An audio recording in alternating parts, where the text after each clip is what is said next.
Hoje a gente vai conhecer uma história muito diferente de todas que a gente viu até aqui. Foge completamente do estereótipo do nutricionista clínico e a gente vai conhecer a história da Marília, que entrou na nutrição por uma desilusão com a medicina veterinária e saiu da graduação sem saber exatamente o que faria. É um conforto para muitas pessoas que acham que a nutrição é uma via de mão única, onde você precisa obrigatoriamente trabalhar na prática clínica. Hoje, a Marília tem uma empresa chamada Sou Conhecimento e ela atende restaurantes e estabelecimentos que fornecem comida para que esses restaurantes consigam aumentar o próprio lucro e também melhorar a qualidade do serviço oferecido. É uma atuação do nutricionista que é pouquíssimo conhecida e nem um pouco estereotipada, mas que ajuda muito a manter a qualidade das refeições ofertadas para a população e que também melhora a qualidade de vida e a saúde das pessoas, diminuindo o risco de intoxicação alimentar. Seja muito bem-vindo a mais um episódio de Nutrindo Experiências. Olá, gente! Sejam muito bem-vindos a mais um episódio de Nutrindo Experiências. Hoje a gente tá aqui com a Marília. A gente vai conversar um pouco sobre uma área que é pouquíssimo falada dentro da nutrição. É muito fora do estereótipo do que a gente considera nutricionista, que é a área de saúde coletiva. Exatamente. Então, Marília, muito obrigada por ter aceitado o convite. Pode ficar à vontade para você começar se apresentando para o pessoal te conhecer um pouquinho do seu trabalho, sua formação, todas as suas capacitações, que eu sei que são muitas. Legal. Então, fica à vontade. Muito obrigada pelo convite. Bom, eu sou nutricionista, né? Mas a área que eu trabalho é uma área voltada para bares e restaurantes. Então eu trabalho tanto na parte de vigilância sanitária, quanto na parte de gestão, de precificação, de algumas coisas estratégicas para esse restaurante ter lucro. Então essas são as minhas áreas principais. Eu tenho uma empresa que se chama Sou Conhecimento em Nutrição e hoje em dia eu trabalho como mentora de consultorias no Brasil inteiro para que essas consultorias tenham uma aceleração e cresçam, né, muito rapidamente, graças a Deus. Sim, Não, isso é muito importante. Inclusive, eu conheci grande parte dessa área com você, que eu acho que a sua oratória é brilhante. Legal. E ela envolve muita gente, né? Porque, querendo ou não, a área de saúde coletiva, saúde pública, unidade de alimentação e nutrição, que as pessoas conhecem como UAN, é uma área muito estereotipada e, geralmente, ela tem um certo afastamento dos alunos, né? Principalmente o pessoal que quer clínica, não é um pessoal que se interessa muito. Então, é importante que a gente mostre para as pessoas que não é, por exemplo, única e exclusivamente trabalhar no bandejão ou trabalhar com temperatura dos alimentos, apesar de fazer parte. Então é muito interessante que você traga essa história e toda a sua trajetória para que o pessoal conheça também outras opções. Eu acho que uma coisa que é muito importante do que você está falando é que a gente tem poucos exemplares de professores legais, não só na USP, que foi onde a gente se formou, mas em faculdades assim que eu passei, tanto aqui na região quanto em outros lugares, que façam essa coisa do exemplo também, de fazer, quero ser que nem ela, quero que isso aconteça e tal. Então, por exemplo, a minha formação na USP tinha professores interessantes dessa área de UAN, mas nenhum professor que fazia o que eu faço hoje, por exemplo. Então, ficava aquele estereótipo de que era aquela coisa da nutricionista escondidinha na cozinha, numa salinha bem lá no fundo, e que cuidava de uns processos que pareciam meio chatos, com e muito que trabalha problema. o dia todo com pouca remuneração, Exato, né? E que tava sempre suada e suja, e com o cabelo preto. Uma coisa meio assim, esse estereótipo. Sim. E eu tive um segundo momento, que eu também sou docente, então eu dei aula numa faculdade particular, que foi uma loucura, assim, porque eu fui contratada para essa área de UAN, e na primeira semana que eu estava na faculdade era a Semana da Nutrição, então eu entrei em agosto e começou já os eventos da Semana de Nutrição. E eu fiquei muito em choque quando eu estava nessa faculdade, porque dentro desses eventos, os 3 primeiros palestrantes que subiram no palco falaram mal de UAN. E aí eu falei, meu Deus, gente, as pessoas falam abertamente mal de uma área que é uma área super legal. E importante. E importantíssima. Uma coisa é você não gostar de atuar, mas você tem que reconhecer da importância. E aí foi um negócio assim que eu entrei com uma meta, tinha acabado de entrar na faculdade ali pra dar aula, eu entrei com uma meta que eu ia virar a cabeça de todo mundo. E aí, dito e feito, assim, eu tenho alunos que aparecem diversas vezes no meu Instagram, no meu TikTok, que eles falam, nunca tinha pensado em fazer o UAN até entrar em contato com você fez eu me apaixonar. Então assim, foi muito legal, Você mudou a minha cabeça. Eu tive assim, uma disciplina com ela, a gente fez microbiologia juntos. Microbiologia. E depois você deu umas 2 palestras assim, e eu fiquei, gente, é mais legal do que parece. Exatamente. Realmente existe uma luz no túnel ali. Exato. Que a gente não conhece, né?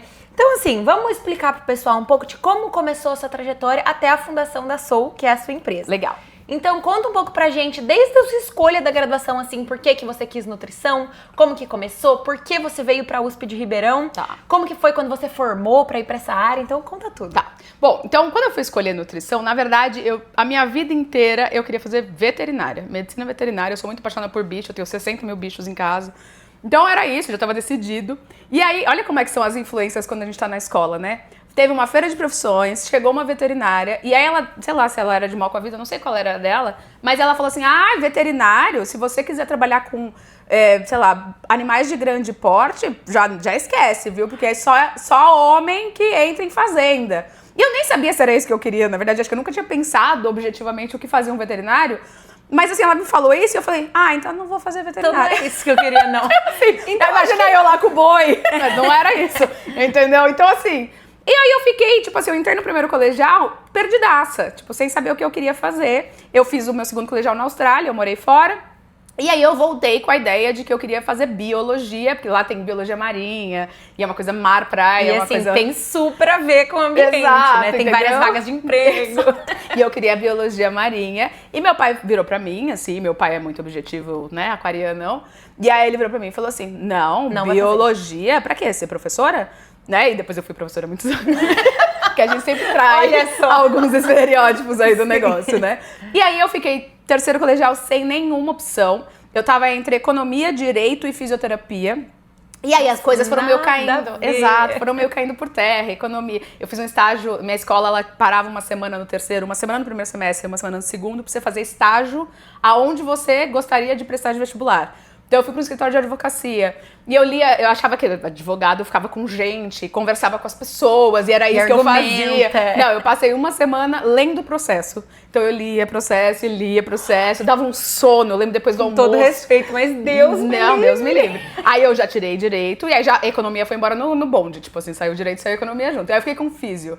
E aí encontrei um amigo do meu pai também na praia. Tava na praia, coincidentemente. Físio? Não tem vaga pra mulher. Não, fisioterapia. Todas as profissões da área da saúde que não são medicina não ganham dinheiro.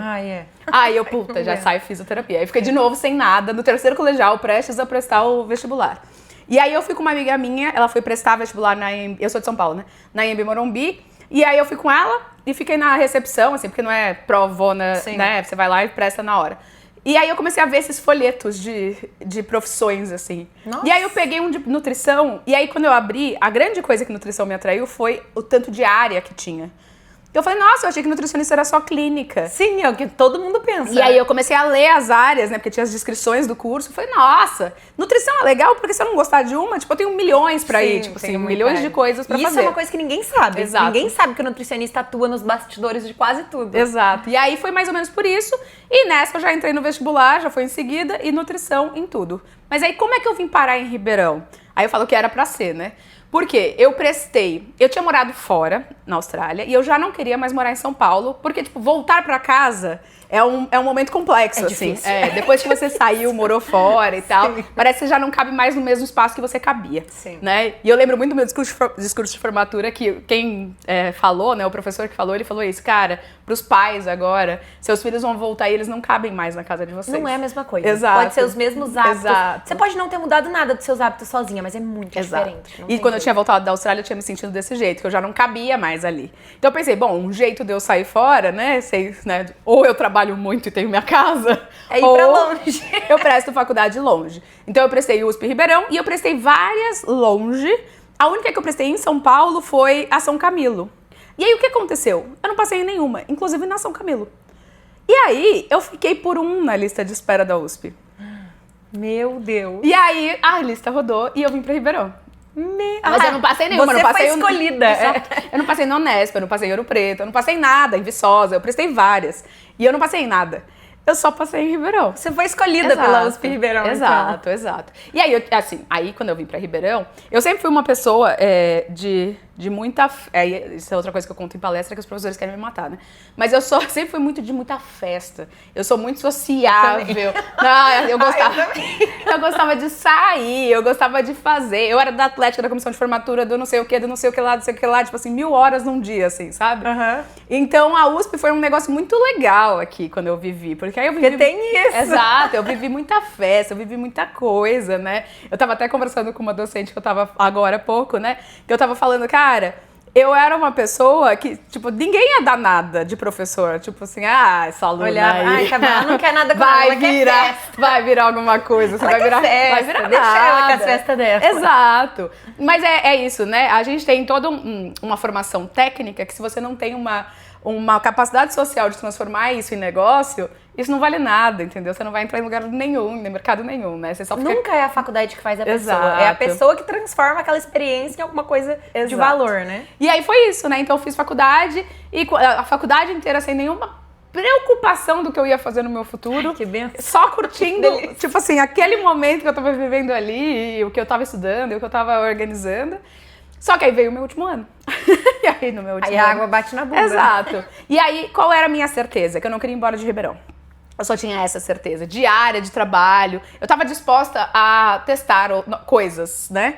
Então eu falei, cara, se eu arrumar um emprego em Ribeirão, é a desculpa pra eu ficar. E aí eu não preciso voltar pra São Paulo. E aí foi isso que aconteceu. Eu arrumei um emprego, meu primeiro emprego foi num restaurante comercial. Não foi numa UAN tradicional, industrial, foi num comercial, mas muito crua. Com 22 anos, com uma formação que não era para restaurante comercial. E numa época que não tinha nutricionista em restaurante comercial, como hoje a gente vê mais. Então, nem meu chefe sabia muito bem o que ele queria de mim, nem eu sabia o que fazer lá. Então foi uma experiência... Não tinha muita função pra você ali. Foi uma experiência de muita confusão, assim. Muita confusão comigo, se era isso que eu queria, etc. Você era o step do restaurante. Exato, né? Ninguém sabia muito bem onde me colocar aqui, o que eu podia fazer, o que eu ajudava, o que eu agregava. Nem eu sabia mostrar. Então... Sim. Foi muito traumático esse meu primeiro emprego. E aí eu decretei, tipo, um fim dessa área. Eu nunca mais ia trabalhar com restaurante. Acabou. Olha só. Fui estudar, aí eu comecei a dar aula de inglês, porque como eu já tinha morado fora, e comecei a fazer mestrado e doutorado aqui na USP. Aí fui estudar e tal. E aí tracei uma carreira docente. Eu fiquei 10 anos como docente. Entre Senac e Unifran, né? Então, Senac para o curso técnico, eu dei 6 anos de aula. Eu cheguei a ser docente coordenadora. E depois eu fui pra Unifran mais 4 anos dando aula pra graduação. Mudou pra Franca, não? Não, eu era 3 vezes por semana, eu ia com o ônibus da faculdade, que ia uma galera. E aí, beleza. Então, assim, eu não tinha nenhuma pretensão em voltar pra área de restaurantes. E aí eu conto muito pra galera, que a galera acha que a vida profissional é um caminho reto, assim, né? Que você vai traçar... E é até bom você falar isso pra ver como a vida surpreende, né? Exato. Porque aí, pra mim, já tava tudo certo, eu já tava muito mais velha. Eu entrei no Senac em 2012. Eu saí da USP em 2008, em 2012 eu entrei no Senac. Então, nesse meio tempo, já tava, assim, 10 anos de formada, né? Quando, de repente, o Senac fez uma parceria com o Sebrae. Então, eu tava no Senac, ainda não tinha entrado na Unifran. E eu não sabia, mas aí falaram assim, vai fazer um curso em São Paulo. E eu fui, sem saber o que era, e quando eu voltei, eu tinha que atender restaurante pelo Senac Sebrae parceria. Nossa. E aí, porque... Jogaram nessa de novo. E aí, o combo era tão grande que a cidade que mais teve demanda, tirando São Paulo, capital, foi Ribeirão Preto. Então isso me tirou completamente fora da aula, da sala de aula. Então assim, eu já sabia que ia chegar agosto, eu ia começar a atender restaurante e que eu não ia dar mais aula. Do nada. Eu fui em julho fazer um curso... Você voltou e já não era mais sua profissão. Eu não era mais professora, eu era consultora do Sebrae. E aí, eu chorava, eu lembro, e eu falava, eu cheguei a ameaçar os meus superiores, falava assim, gente, isso é desvio de função, vocês estão malucos, o que vocês estão fazendo? Eu não gosto da área de restaurante. A gente tá salvando a sua vida, calma. Mal sabia. Eu não gosto da área de restaurante, já é fato, eu vim pra docência, é a docência que eu gosto. E as pessoas falam assim, só tem um pouco de paciência, a gente vai formar outra pessoa na próxima formação. E aí essa pessoa vai assumir, a gente também não sabia que isso ia acontecer. E aí foi um rolo. Então eu entrava no Senac, assim, eu encontrava a galera que dava aula comigo, e eu começava a chorar, e eu falava, eu não vou ser mais professora! Eu vou ser consultora de restaurante. E aí foi, né? Tipo, você é muito contragosto, com essa promessa de que alguém ia me substituir o mais rápido possível. Eu fui pra dar consultoria pros restaurantes. E aí é uma loucura, né? Porque 2009, que foi o ano já pós minha formatura, né? Que eu comecei a trabalhar com restaurante, eu tinha 22 anos. 2017, eu já tinha 32, já tinha vivido um tantão de coisa, sabe? Sim. E aí, eu voltei para essa área de restaurante em outro lugar. Primeiro, com muito mais conhecimento dessa área de One, né? Então, o Senac, ele é uma empresa que, tipo, investe demais nos professores. Então, eu já tinha feito milhões de cursos, já tinha dado milhões de aulas. Muita coisa tinha acontecido. Então, eu tinha muito mais conhecimento dessa área. Sim. E eu voltei como uma certificadora. Então, eu dava um certificado para aquele restaurante pelo Sebrae. Outra posição. E eu comecei a achar isso super legal. E até os restaurantes olham com melhores olhos, Exato, né? exato. Eles um consultor gostam dessa Sebrae, aprovação. exato, um consultor Sebrae. E era um negócio super legal, não existe mais. Mas era um negócio super legal pro restaurante, que era o programa PAS, que é o Programa Alimento Seguro. Não é aquele do ABC? Não, Classificação em ABC? não. É similar, mas ele não dá graus. Ou você tem o PAS ou não tem. Então, tá bom. você se inscreve, se no final do programa você chegou em 80% de adequação, você tem o selo PAS. Se não chegou, ninguém nem vai saber que você tentou, entendeu? Entendi. É uma certificação mesmo. E explica um pouco do que é essa adequação, o que o restaurante precisa cumprir Legal. para ele estar adequado. Legal, então a gente tem as normas sanitárias, a vigilância sanitária tem a legislação dela, e aí o que a gente fazia nesse programa especificamente? A gente tinha um checklist com tudo isso, e aí começava o programa avaliando aquele restaurante dando uma nota. Então, sei lá, o seu restaurante é 65%, você precisava chegar em 80%. Sim. Nessa do Sebrae, a gente tinha 6 visitas para te fazer melhorar, para você conseguir essa certificação. Legal. Então, ajudava com documentação, manual de boas práticas, treinamento de funcionários, ajudava com adequações de estrutura, precisa arrumar essa tela, precisa fazer isso aqui, nananana. Ajudava com alguns comportamentos dos funcionários. Então, a gente ficava nessas 6 visitas de consultoria, meio que arrumando o lugar junto com eles, até a última visita em que a gente fazia de novo esse checklist e aí dava a nota final. Né? E vocês iam pro mão na massa mesmo, Mão né? na massa. Tipo, por exemplo, vocês olhavam a temperatura do frango, a temperatura do freezer, se estava certo? Mão na massa mesmo. Porque o que acontecia na primeira visita, quando eu fazia esse checklist, é eu montar um plano de ação. Então, as próximas 6 visitas era trabalhar em cima desse plano de ação. Então, sei lá, a gente começava visita 1, vamos fazer documentação? Vamos. Então, tá bom, pega tudo que vocês têm e vamos bater aqui o que vocês precisam ter, pra dar tempo de se arrumar até o fim do negócio. Entendi. Então, a gente ia visita a visita com um plano desse plano de ação para o negócio acontecer. E é bom até pra imagem do restaurante, porque ele mesmo fala, ó, eu tenho a certificação de que aqui é um lugar seguro pra você comer. Exato. Inclusive, até você já falou sobre restaurante de comida japonesa. A divisão por tábuas, cada tábua tem um alimento que vai ser cortado ali. Sim. Então é importante pra passar pro público essa segurança de que é um lugar que não tem risco de você ter intoxicação alimentar, né? Sim. E aí, isso era uma coisa super legal, assim, que hoje a gente tem muito pouco, porque o que a gente tem, né, é o nosso... a gente olha ali mais ou menos e acha que aquele restaurante é limpo ou não. Sim. Mas assim, eu já trabalhei em restaurante muito chique. Limpo na área externa. Exato, que era muito podre por dentro. Como eu trabalhei em restaurante muito simples e que era, assim, excelente de limpeza, de adequação, de organização. Eu posso até falar uma marca que era muito boa. Então, pra quem anda pelo calçadão de Ribeirão Preto, o restaurante Travessa, que tem ali, então tem o Pedro II, aí você tá aqui nessa rua, tem um restaurante aqui. O Travessa é, tipo, 99% de adequação no passo. Nossa, E é um restaurante de, sei lá, preço fixo, sabe? Sim, de PF. Exato, de PF, de almoçar. Então eu sempre falo, cara, é pra você entender que, tipo, não tem a ver com o tipo do restaurante, o grau de luxo, né? Tem restaurante muito luxuoso que era assim, realmente péssimo. E restaurante muito simples que era, tipo, maravilhoso, sabe? Então, Sim.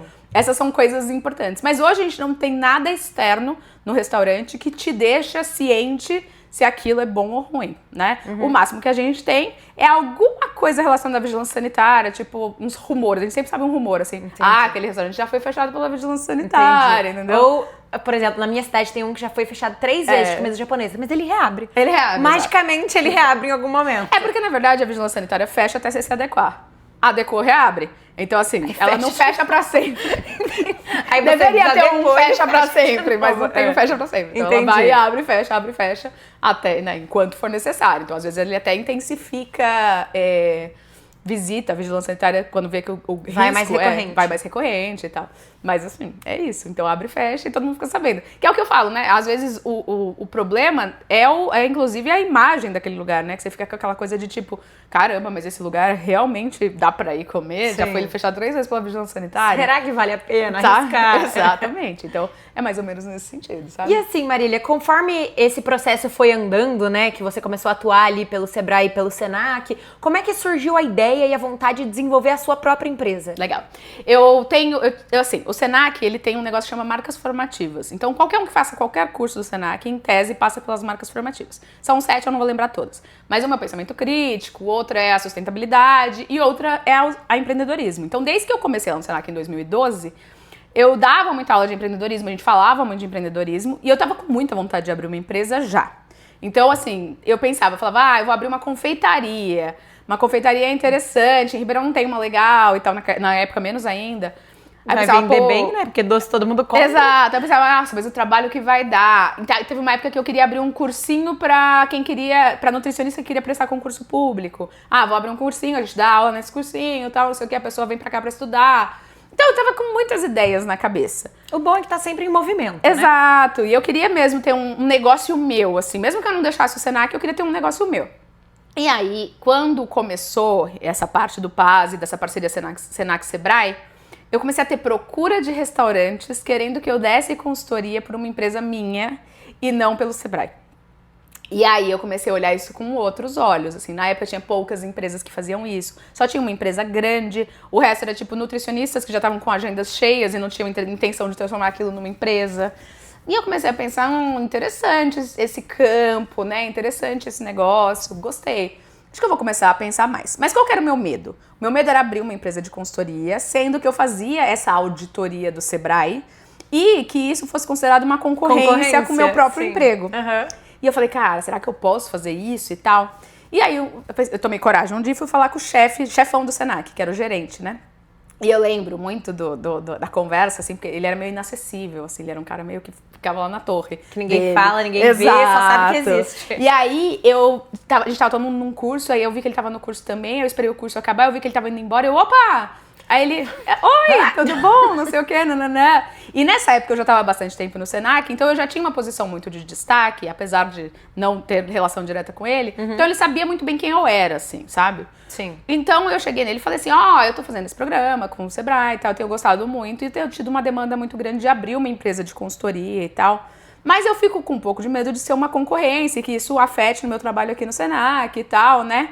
E ele falou assim, concorrência não é, né? Mas depende muito do olho de quem vai olhar, né? Virou as costas e foi embora. Ele fez um negócio que ele não me respondeu. Tipo assim, se eu podia ou não abrir a empresa, se isso era um problema ou não era. Fundo, faz o que você quiser. Tipo, ele fez não, acho que concorrência não é, mas aí vai depender de quem vai avaliar isso aí. E aí ele virou as costas e foi embora. E eu fiquei com isso na cabeça. Isso significa que eu posso, então. Então, aí na época, eu fiquei com medo, falei, cara, não vou, né, abrir. E aí eu falei com meu pai. E eu falei, pai, ele falou isso pra mim. Ele falou, Marília, posso te falar um negócio? Muito seriamente. Ele, se tivesse algum problema, ele ia te falar, não faz. Ele não falou, não faz. Ele te conhece, ele sabe da sua capacidade técnica. E ele sabe exatamente que se você abrir uma empresa, você não dura muito mais no Senac. Ele não ia falar, vai lá, amiga, abre a tua empresa. Sim. Entendeu? Mas se ele tivesse que falar não, ele já tinha te falado não. Ele não te falou não. Eu falei, mas e se ele me demitir? Ele falou, Marília, amanhã ele pode acordar e ele pode pensar, nossa, eu não gosto mais da Marília. Ele pode te demitir de qualquer jeito. Ele não precisa ter motivo. Tendo uma empresa ou não. Ele não precisa ter motivo. Se isso fosse contra a regra da empresa, ele tinha te falado. Mas não é, entendeu? Então, assim, abre, manda bala. E aí eu abri a empresa concomitante ao Senac. Nessa época, em 2017, eu abri a empresa. E ela já deu certo de cara? Então, aí ela começou dando muito certo. E assim, porque aí vinha muito essa demanda do Sebrae e tal. E aí eu comecei a ficar 100 horas. Eu era 30 horas no Senac. E aí eu comecei a ficar 100 horas para conseguir atender as duas demandas. E aí eu tive que fazer uma escolha, né? Então, qual foi o meu raciocínio de escolha? Eu pensei, bom, hoje eu ganho, na época eu ganhava, sei lá, 4,5 no Senac. O próximo cargo que eu vou ter é o de técnico, que eu imagino que ganha uns 10, 12 mil reais. Legal. Só que daí, e aí esse não tava muito longe, eu já tava prestando, tipo, técnico, eu já tava tentando essa vaga. Eu imaginava que nos próximos 2 anos eu seria técnica de alguma área. Só que daí pra frente, eu tinha que virar gerente, o tal do gerente que eu conversei. E é um gerente por unidade, por cidade. Então, quantos anos eu ia ter pra chegar em gerente? 50, 60? Ia ter que esperar o cara Pô, eu tinha na época 30 e pouquinhos, assim, né? Eu ia ter que ter mais 20 anos. Era uma vida inteira sem pretensão salarial. Exato, sem aumento de salário, sem nada. E aí eu pensei, bom, aí tem a minha empresa, que hoje eu ganhava metade do que eu ganhava no Senac. Então, se eu ganhava, sei lá, 5 pau, eu ganhava 2,5 na empresa. Que hoje ganha 2,5, mas eu atendo, sei lá, 3 ou 4 clientes. Se um dia eu chego em 30 clientes, eu lembro que eu fiz uma conta que era, tipo, o que cabia na minha agenda, assim, ó. Ah, dá pra atender 2 de manhã, 2 de tarde, tipo assim. Se eu chegar nessa lotação, eu já chego no meu salário de técnico. Né? Isso, assim, isso eu tô totalmente leiga, porque depois eu fui entender que não era tudo que eu ia tirar da empresa. Eu fui entender empreendedorismo depois que eu saí. Mas, assim, principalmente que você contrata mais gente, exato. Né? Tem coisa que sai, tem coisa que dá trabalho. O meu pensamento inicial foi esse. Falei, cara, então eu vou chegar Preta nesse no branco, salário. é tudo lucro. Exato. Tudo lucro, maravilhoso. E aí, depois disso, se a empresa crescer mais, eu vou ganhar mais que técnico. E aí, esse negócio vai somando. E eu falei, cara, eu tenho muito mais possibilidade de ganhar dinheiro na minha empresa do que eu tenho de ganhar aqui no Senac. Então, eu vou arriscar. E aí foi... Empreendedorismo é risco, né? É risco. E você já começou o seu trabalho na Soul? Era essa empresa? Não, ela se chamava Marília Liotino, Consultoria para Serviços de Alimentação. Por quê? Porque eu imaginava que assim, as pessoas me conheciam pelo meu nome por causa dessa parceria Senai-Sebrae. Entendi. Sebrae. E aí eu pensei, se alguém for me procurar, já vai aparecer o nome da minha empresa. E aí depois eu entendi que eu não podia continuar com o meu nome. Que eu precisava de um nome que fosse abraçar todo mundo que trabalhava lá dentro. E não dá mesmo pra ser seu nome? Ah, porque como é que eu vou falar Marília Liotino, Consultoria para Serviços de Alimentação Aí e vai o João pra fazer... O João vai fazer uma visita pra vocês. Falei, Marília Liotino, consultoria. Entendeu? Entendi. Ah, eu precisei entender que eu precisava de uma marca que fosse mais forte, entendeu? E esse pensamento de empresa, de você contratar mais gente, ele veio sob demanda ou você já pretendia que fosse uma empresa grande? Não, na verdade, aí logo que eu saí do Senac, aí foi um perrenguinho, né? Porque aí você acha que, tipo, a empresa dá certo super rápido. E na verdade não, eu descobri que eu ia ter que aprender prospecção de gente. É muito mais tempo no prejuízo, né? Muito mais tempo. Né? Mas assim, eu tinha calculado minha vida pra caber dentro daquele salário que eu já tinha.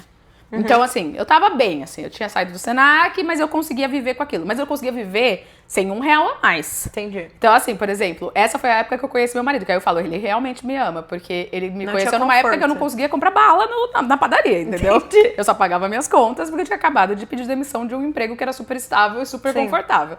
Então, assim, eu lembro que nós dois somos palmeirenses, a gente foi ver jogo do Palmeiras e Boca, que ele pagou tudo pra mim, porque eu não tinha... Nós três, então. Nem só. E aí eu fui assistir Libertadores com ele me pagando tudo. Eu fui pra praia pro Guarujá nesse semestre porque ele pagou tudo. Se você não me pagar uma água, eu vou passar sede. Não, era assim, tipo, vamos pra praia? Eu falo, R$0 eu tenho pra ir pra praia. Ele falou, R$0 também? Vambora. Tipo, a gente era muito doido, na verdade. E aí foi isso, assim, tipo, o negócio deu muito certo porque, tipo, era pra dar certo, assim. Mas é bom essa construção também, né? Que agora vocês têm esse comparativo. Exato. Então, aí começou muito assim. E aí, beleza. Aí, conforme o negócio foi dando uma engrenada, ainda teve um outro porém, né? Chegou uma sócia, que foi também uma pessoa do curso, que queria fazer uma parte de cursos comigo. E aí, depois, no fim, ela virou sócia da empresa. Tipo assim, a gente foi conversando, ela virou sócia da empresa. Então, a gente dividia nós duas, assim. A empresa foi crescendo, foi ficando legal. E a gente dividia nós duas. Eu fazia um pedaço, ela fazia outro pedaço. A empresa foi crescendo, a gente foi indo pra outras cidades. O negócio foi escalando, assim. Então, não era algo que eu pensava ainda nesse momento, até porque a gente era em duas, então o negócio super funcionava. Mas aí veio a pandemia. E aí, quando veio a pandemia, a gente saiu de 12 clientes para 3 de novo, né? Que eram os 3 que eu tinha quando eu estava no Senac. Só que nessa época eu já dava aula na Unifran. Então a pandemia não foi tão prejudicial para mim. Porque tinha essa estabilidade, porque eu tinha dinheiro desse trabalho da Unifran, fora o meu dinheiro da empresa. Pra minha sócia foi muito. Pra minha ex-sócia na época. Porque ela só tinha empresa, né? E aí foi muito mais complicado. E a gente chegou num momento em que a gente decidiu encerrar a sociedade e eu fiquei sozinha na empresa, que foi logo depois que a pandemia começou. Então a pandemia começou em março, e em junho a gente meio que encerrou a sociedade em 2020. Entendi. E aí que eu comecei sozinha a pensar nas estratégias sozinhas. Porque também tem essa dificuldade, né? Pra quem tem sócio, você até pensou num negócio super legal, mas se o seu sócio não achar super legal, o negócio não vai pra frente. Então eu falei, agora que eu tenho as rédeas da minha empresa, eu vou pensar um jeito dessa empresa funcionar. E aí eu dava aula lá na Unifran e eu já não tinha mais tantos horários pra atender. Só que a gente tinha caído pra 3 clientes, então tudo bem, ficava com esses 3 clientes e tal. Mas o que eu pensei? A pandemia, ela é microbiológica. O que eu trabalho é com prevenção. Eu preciso crescer em cima disso. Exato. Então eu falei, cara, eu vou contratar mais 2 pessoas. Eu contratei 2 pessoas, tenho 3 clientes. Zero demanda, vou contratar mais alguém. Vou contratar 2 pessoas. Por quê? A hora que esse negócio começar a dar uma acalmada, esses clientes vão vir com muita ferocidade para a empresa, procurando ajuda.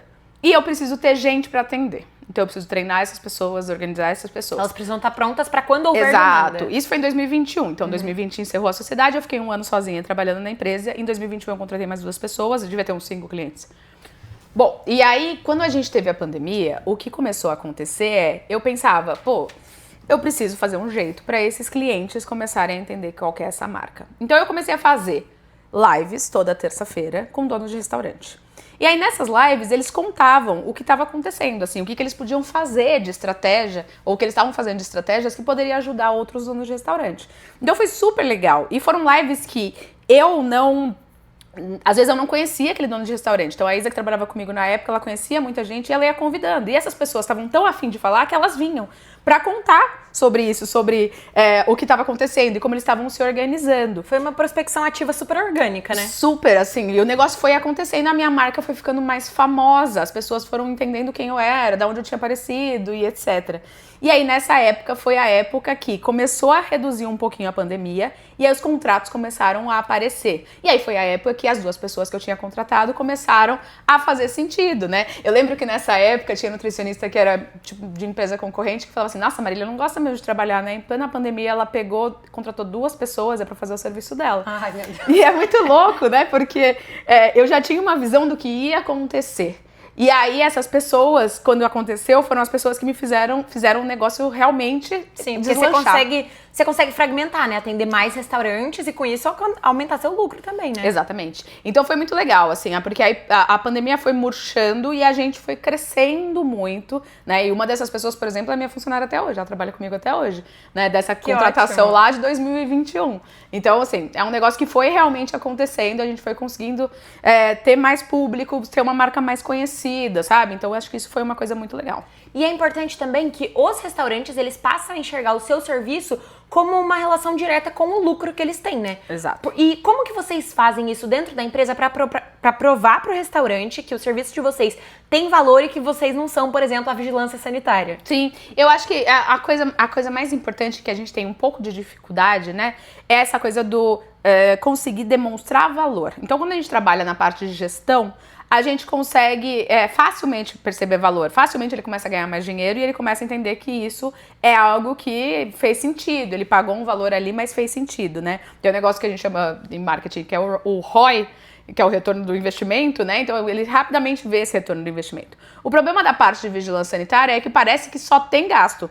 Ah, arruma isso, faz isso, organiza isso. Então, o que eu tenho falado muito pra minha equipe, para as pessoas que eu mentoro, a gente precisa achar jeitos de mostrar pra esse dono de restaurante o que a gente fez e como isso traduziu em dinheiro. Então, por exemplo, você chegou no restaurante pra trabalhar, começou a ver data de validade, viu que teve que jogar 12 burratas fora. Essa burrata custa R$25. Pô, isso é um valor. A partir do momento que você implantou a planilha X, fez orientação Y, treinou funcionário, não sei o quê, e aí você passou a jogar uma burrata fora, percebe? Você já tem o valor de 11 burratas economizadas. Isso aí já foi uma economia que esse investimento que ele fez em parte de vigilância sanitária já retornou para ele. Só que a gente precisa aprender a ser viciado em caçar número. Sim. Se a gente não caça esses números para mostrar depois para eles, primeiro, o que eu tenho percebido em mentoria é que as pessoas falam, não, eu tô achando que meu serviço não vale o que eu pago, né? Essa síndrome do impostor que é muito forte. Sim. E aí, eu falei, cara, você precisa entender que o que você traz de retorno financeiro. Então, se você é viciado em número, você mesmo se convence que você vale o que você cobra, né? Então, empresa é número, né? Exato. É lucro por serviço. Exato. Eu lembro uma vez que eu tava montando uma palestra, eu dou uma palestra pela Abrazel, que inclusive eu dou em Barretos agora, segunda-feira. Não é essa segunda-feira, porque já não vai ser agora. Já foi. Tá.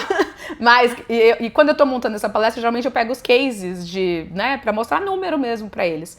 E aí, eu tava montando essa palestra e eu falei, cara, deixa eu ver quanto dinheiro, aqui traduzindo dinheiro, pra ver quanto dinheiro o restaurante economizou com essa ação que eu fiz. E a hora que eu vi quanto dinheiro ele tinha economizado, ele tava economizando cerca de R$12 mil mês. Nossa.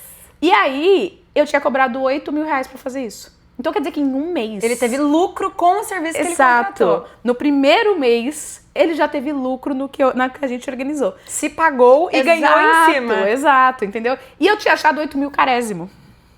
Tipo assim, nossa, o Você cara ficou, vai nossa, achar o dinheiro. que eu tô extorquindo ele, tá ligado? Sim. E na verdade, não. No fim, quem foi escritor aqui foi eu. Brincadeira. Não foi, mas Devia ter assim... cobrado 12. Exato. Agora eu consigo entender que esse é um serviço que ele traz tanto retorno que ele vale a pena ser mais caro, né? Mas agora eu consigo argumentar o porquê ele é caro. Antes eu não saberia falar por que ele é caro, Sim. entendeu? Então eu acho que essas coisas são coisas importantes pra gente pensar em como o cliente te valoriza. Sim. Né? Ele vai te valorizar se você trouxer retorno, como qualquer Com lugar. certeza. Né? E explica um pouco pro pessoal, né, que não conhece o seu trabalho, o que vocês fazem na prática. Então, beleza, você visita os restaurantes, ajuda a aumentar o lucro, mas como? Como vocês fazem isso? A gente divide a empresa em 2 grandes setores, tá? Então a gente tem o setor de vigilância sanitária e nesse setor de vigilância sanitária a gente tem 2 outros grandes setores. A gente chama de implantação e manutenção. O setor de implantação é quem vai lá e faz manual de boas práticas, dá os treinamentos iniciais, implanta as planilhas e as instruções de trabalho, que são aquelas plaquinhas de lavar a mão e etc, tá? E o setor de manutenção é quem vai manter essa implantação funcionando e adequar erros de rotina. Então são visitas surpresa, e aí o cliente contrata a frequência, eu quero quinzenal, eu quero semanal, e aí essa pessoa vai lá, orienta, já dá treinamento em loco do que tem que mudar e etc. Por exemplo, tá cortando carne e peixe na mesma tábua. Exato. Tem gente que tem alergia a peixe, não Exato. pode ter contaminação cruzada. Então, e aí vai fazer isso, já vai colocar no relatório para deixar registrado, mas já vai fazer a orientação para como é que tem que ser feito da maneira correta. Certo. Beleza. O outro setor que a gente tem é o setor de gestão, né, nessa parte de processos, né? Eu sempre falo que a gente, como nutricionista, tem uma vantagem muito grande nesse setor, por quê? Se ele contrata um consultor chefe de cozinha, ele vai ser muito bom em processos, em estar dentro da cozinha, em desenhar pratos novos, tá? Mas ele não é muito fã de números, na grande maioria das vezes. Ele gosta muito mais da criação. Então, beleza. Então você vai ter coisas legais, mas você não vai ter números. Se você contrata um administrador, ele vai saber muito dos números. Que é o número, mas não que é o processo. Exato, mas ele não vai entrar na cozinha, porque não é o que ele gosta. A gente, como nutricionista, a gente tem os dois. Então a gente entra na cozinha, a gente consegue olhar os processos, a gente consegue organizar os processos e trazer isso em números para o dono do restaurante. Então é uma vantagem muito grande, né, para isso acontecer. Então essa parte de gestão, a gente sempre começa pelo eixo ficha técnica, porque é dali que vai sair todas as nossos nortes, porque aí eu consigo precificar os pratos, analisar CMV, que é o custo da mercadoria vendida, que é mais ou menos o norte que a gente tem para ver se a precificação está certa. Depois dali eu consigo fazer 1000 coisas. Eu consigo fazer lista de compras, eu consigo organizar a produção, eu consigo fazer engenharia de cardápio, que é entender quais são os pratos que mais lucram versus os que mais vendem e fazer estratégias. Então assim, aí eu derivo milhões de serviços que vêm dessa espinha dorsal que é a ficha técnica. Tá? Entendi. E aí, assim, vocês também intermediam com a vigilância sanitária, porque os donos de restaurante, o pessoal que trabalha nessa área, que tem fiscalização da vigilância sanitária, tem muito um preconceito, né, um medo dessas visitas, e aí vocês fazem também esse intermédio. Sim. Como é que funciona isso, mais ou menos? Então, acaba que a gente consegue falar um pouco mais a linguagem da vigilância sanitária, né? Então, por exemplo, às vezes vem a vigilância e cobra alguma coisa que eu considero excessivo. Eu vou lá numa boa, na vigilância sanitária, para negociar, né? Então, por exemplo, teve uma pizzaria que eles vieram e que era um cômodo e um banheiro. E esse banheiro eles tiraram, o banheiro ele não existia, né? Deixaram o banheiro só do andar de cima. E aí virou um estoque com uma pinha de lavagem de mãos. A vigilância queria que eles trocassem essa pia de lavagem de mãos pra cá. Tipo, depois dessa porta do banheiro. 2 metros. Exato. Não dava 4 passos. Porque falava que aqui era uma porta, mas nem tinha mais a porta, era um negócio assim, que tava aberto, assim, né? E aí eu fui lá negociar com a vigilância sanitária e falar, cara, é um trampo do caramba, numa pizzaria que é pequena, um dinheiro que eles vão gastar para 2 passos, não é melhor eu treinar eles a lavar a mão aqui e tal? E aí a vigilância falou assim, então tá bom, mas se a gente chegar lá e a pia não tiver lá com sinais de estar usada, molhada... Eles chegando, passando o dedo na pia. Exato, aí a gente vai mandar fazer. Mas assim, pelo menos a gente consegue negociar certos pontos. Talvez o dono de restaurante ia chegar lá, não ia ter essa expertise do porquê que eles pediram e porquê que poderia continuar no lugar que tava. Entendi. E às vezes ele poderia chegar lá com muita violência, com outro tipo de, sabe? com mais Ficaria raiva. uma bateção de boca que não ia sair do lugar. Exato. Porque, ai, é o que a gente já faz, ai, mas é o que precisa ser. Sim. Então, não ia essa sair do lugar. produtividade, assim, da conversa, por a gente se entender, né, por eu ser da área e eles serem da área, a gente conseguir trocar uma ideia, acaba sendo muito positivo pro restaurante. Nesse sentido de que tem coisas, por exemplo, tem coisas que eu falo, cara, isso aí a gente não vai fazer. Mas como assim? A vigilância pediu, mas não vai fazer, porque eu vou negociar. A gente vai conversar com a vigilância. Exato, porque isso aí pra mim não tem cabimento. Entendi. Quando não tem cabimento pra mim é porque realmente, por que o cara vai fazer um negócio desse, entendeu? Sim. Então, são coisas... Eu tenho um restaurante, por exemplo, que o salão é aqui, a cozinha é em cima, subindo uma escada, assim. E beleza. A vigilância queria que eu colocasse uma porta na beira da escada pra, tipo, isolar a cozinha. Mas não tem como, porque se eu colocar uma porta Já aqui, ela está tem que isolada. ter 3 metros pra cima, porque é uma escada. Tipo, não tem um jeito de colocar a porta, é impossível. Eu coloco uma porta e fica aberto pra cima, e aí o que adiantou e nem essa tem porta? como é que vai Exato. abrir uma porta? Às vezes eles pedem umas coisas, porque a vigilância tem essa coisa de ser muito apegada à lei, às vezes não consegue fazer uma orientação que seja factível. Sim. Porque fala, tem que ter a porta, mas vai pôr a porta onde? Não tem onde pôr porta. E querendo ou não, já tá separado, né? Já tá tem separado essa e assim, se a gente for, porque o que eles pensam tem que tornar isso aqui uma fortaleza. Mas tá bom, se a porta do restaurante da frente tá fechada e a de trás tá fechada, já é uma fortaleza. Sim. Né? Então, o que você espera que vai sair? Não vai sair correndo um cliente entre lá dentro. Tipo assim, não tem, você não vê. A gente tá pensando em rato, em barata, essas coisas não vão entrar. Então, essas negociações são importantes ter alguém profissional pra fazer, sabe? Sim. E assim, pensando em lucro, o seu trabalho ele é muito focado em lucro. E aí a gente fala bastante também sobre ficha técnica na área de saúde coletiva. A ficha técnica ela é basicamente um documento que a gente porciona todos os ingredientes que vão, sejam crus, sejam cozidos, para pessoa, para o restaurante, né, ou para a pessoa que está cozinhando, ter essa noção de padronização dos alimentos. E aí isso auxilia muito no lucro dos restaurantes. Sim. E pensando em lucro, como que você auxilia os restaurantes nesse sentido deles tornarem isso mais palpável? Tá. Primeira coisa que eu entendi é que a gente aprende ficha técnica na faculdade como se fosse uma única ficha técnica e se fosse esse o único jeito de fazer a ficha técnica, né? A ficha técnica, eu não sei se ela é ainda assim, mas na minha época ela tinha até informação nutricional. Tipo assim, saía até uma rotulagem junto. Tem. Então, tem por quê?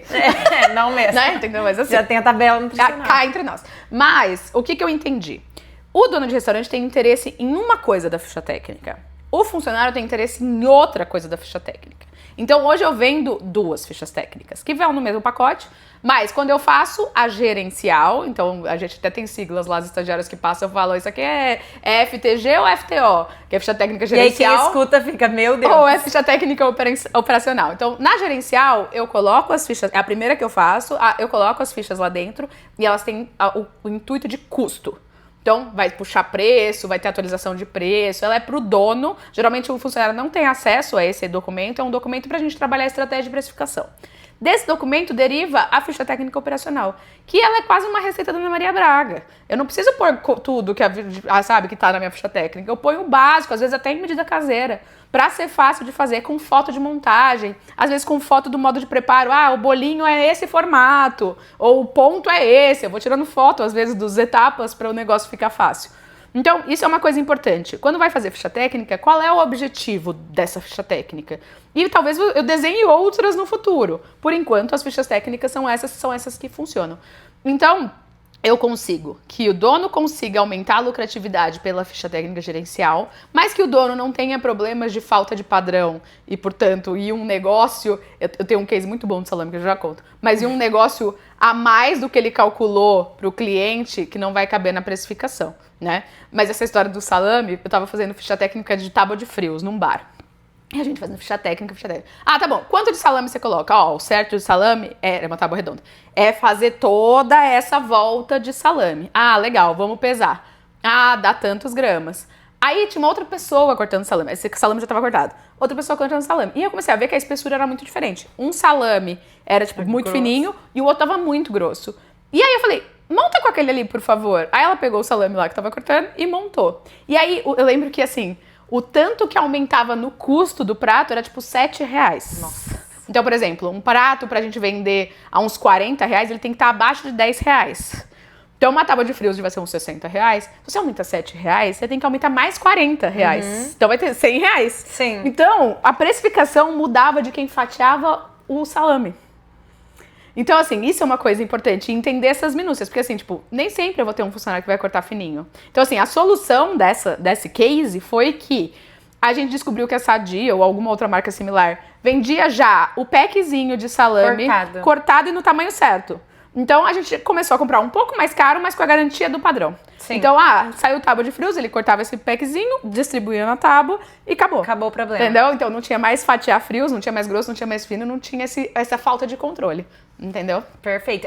E isso é legal pro restaurante ver que isso tá retornando Exato. também, né? Porque toda empresa, querendo ou não, pensa em lucro. Sim. E eu lembro que uma vez você deu uma palestra pra gente falando sobre o serviço do nutricionista ser autolimitado. Então tem um teto ali que a gente chega, que a gente ocupou todas as horas do nosso dia, todos os dias da semana, Sim. acabou o quanto você pode ganhar. Sim. E aí você falou sobre a possibilidade de ter um produto high ticket pra auxiliar nesses ganhos, né? Como se fosse uma renda extra. Sim. Como que funciona isso, mais ou menos? Tá, então assim, rapidamente eu entendi que quando a minha agenda acabasse, o meu salário ia estabilizar naquela agenda, né? Eu nem tinha essa agenda toda ainda pra entender isso. Mas o que eu pensei? Eu falei, cara, eu preciso pensar que minha empresa não pode acabar aqui, nesses 5 dias que eu atendo.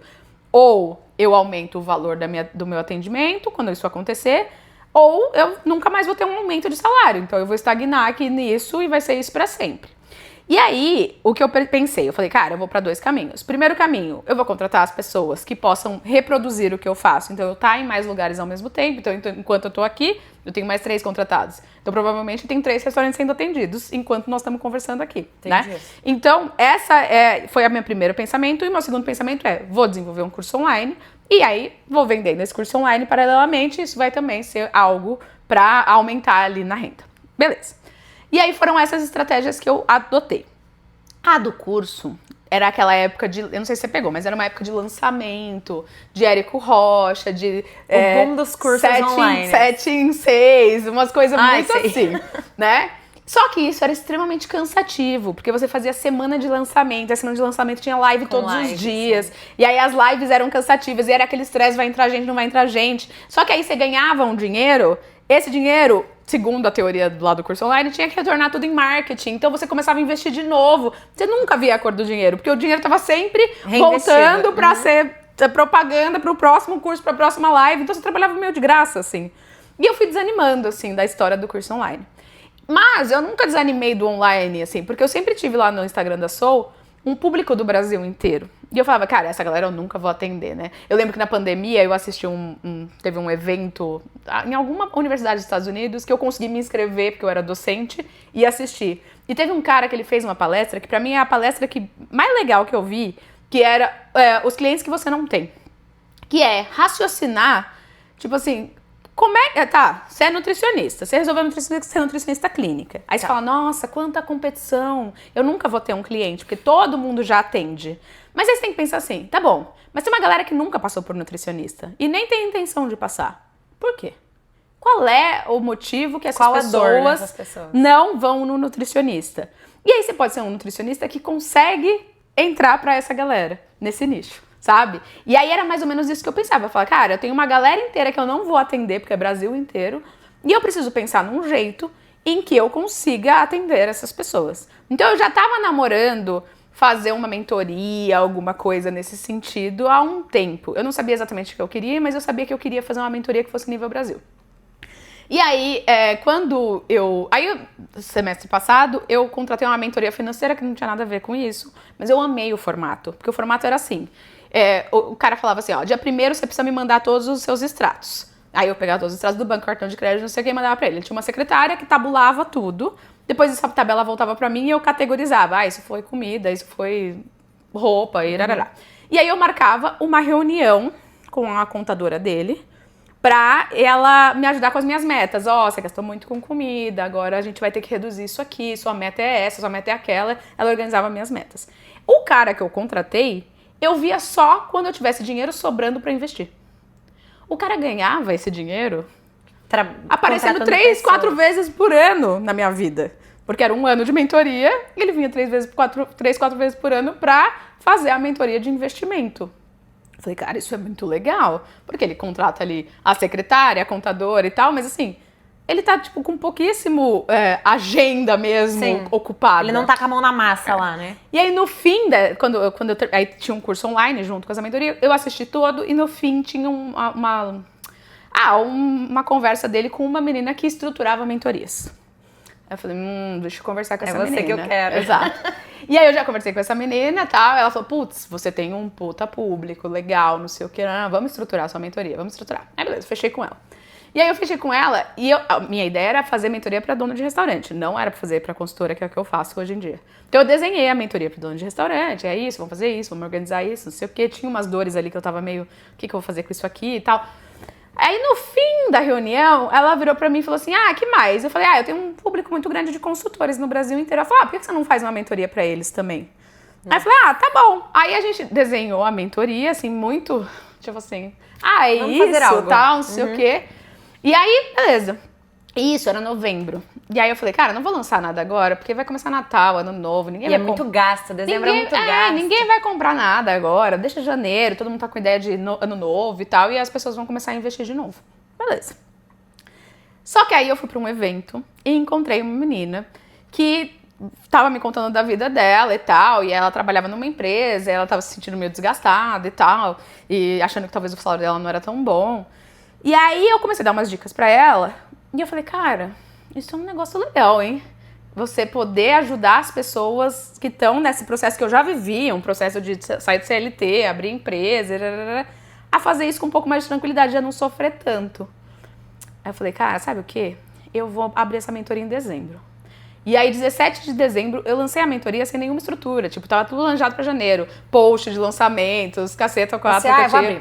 Eu falei, vou abrir pelo Stories mesmo, vou contar a história nos Stories e se vender, vendeu. E minha meta era altíssima de venda. Eu tinha uma meta de venda, tipo assim, nunca vou chegar nessa venda aí. E aí, em 6 dias, eu vendi a meta da venda. Nossa! E aí eu falei, cara, então peraí, que eu vou precisar organizar esse negócio. E tem sido muito realizador, ela é super nova, né? Então, assim, eu vendi em dezembro, comecei ela em janeiro, então a gente tá, tipo assim, antes do primeiro mês, né? A gente tá gravando aqui no fim de janeiro, antes do primeiro mês de mentoria. Mas ela é uma delícia, porque, por exemplo, eu vendi ela com 3 cursos online dentro. Eu já gravei o quarto. Por quê? Porque dá vontade de falar assim, não, isso aqui eles precisam saber. É uma coisa que vale a pena. Isso aqui eu vou gravar porque eles precisam saber. Então, assim, é um negócio muito legal você ir vendo a evolução, as dúvidas que eles têm, dúvidas que você já passou e que você consegue ajudar. E outra coisa que eu sou muito fã, né, a mentoria é em grupo, ela tem um momento que é em grupo. As trocas que eles têm, As trocas do grupo. Então, quando eu fiz mestrado, eu estudei grupalidade. Então, tipo assim, eu estudei muitas coisas da relação do grupo e como isso era benéfico, né? Então, meu mestrado teve uma parte de grupos.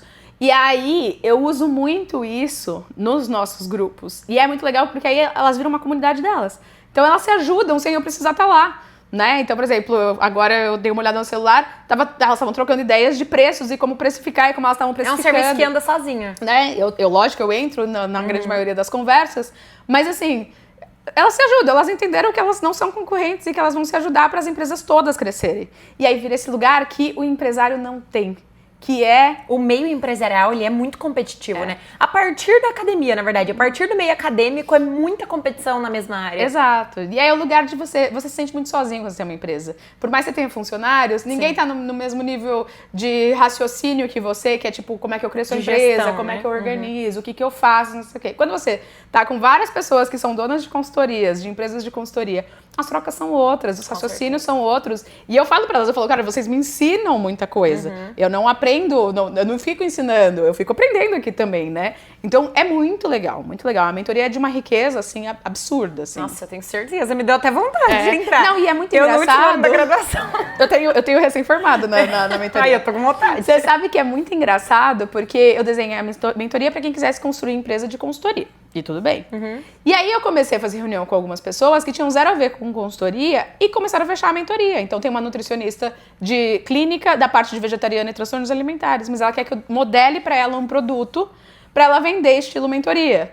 Tem uma dona de uma escola de gastronomia que ela quer que modele um produto. Então, eu já tô entendendo que essa mentoria não tem nada a ver com consultoria. Ela é uma mentoria de empresas.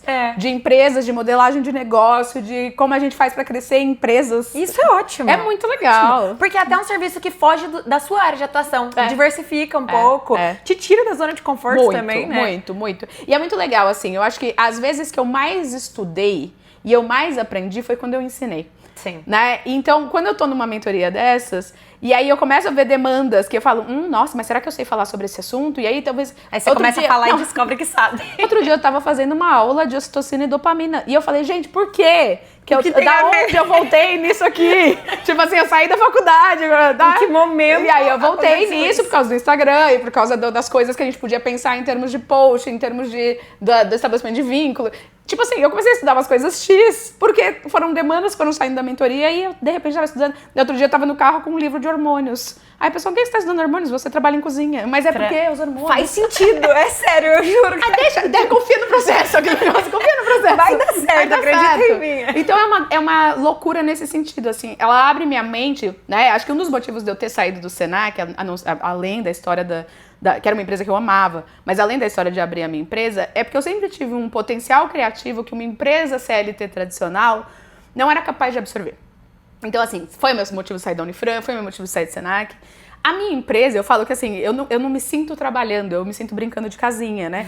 Então eu montar as peças. Então assim, tipo, eu chego no escritório e eu fico, ai, minha cadeirinha com o meu computadorzinho, e eu estou aqui no meu escritório com os meus funcionários, entendeu? Tipo assim, tudo é muito legal. Porque é Sims da vida real. Exato. Porque a hora que eu quero criar um negócio, eu crio, a hora que eu não quero mais um negócio, eu falo, gente, desculpa, mas não vai ter mais mentoria, acabou, foi o último ano, tá? Entendeu? Tipo assim... Sim. Porque agora é tudo seu.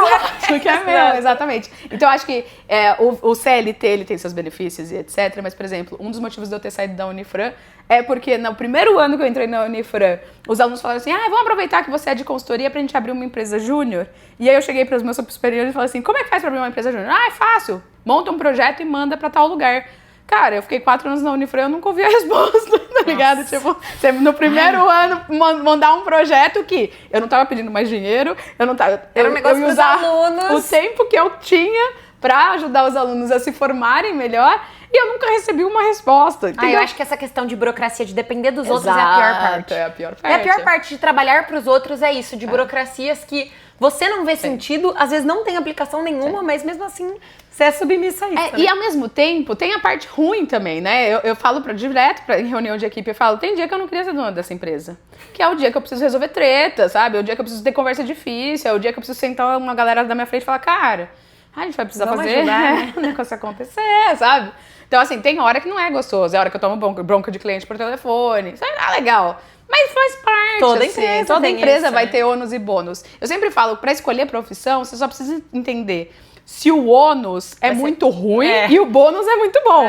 Porque o bônus tem que ser maior que o ônus. Exato, porque essa balança. O ônus vai ter. É essa balança que faz sentido, entendeu? Então, assim, tudo vai ter ruim e tudo vai ter bom. Você aguenta com o ruim? Beleza. Então você consegue ficar com esse bom. Fechou. E aí, mais ou menos isso, assim, sabe? Sim. Então, é muito nessa parte, sabe? De organizar isso pra ser uma coisa legal. Entendi. Então, Marília, muito obrigada pela sua participação. Meu Deus. Dura 5 minutos a entrevista. Então, já estamos aqui 1h30. Meu Deus do céu.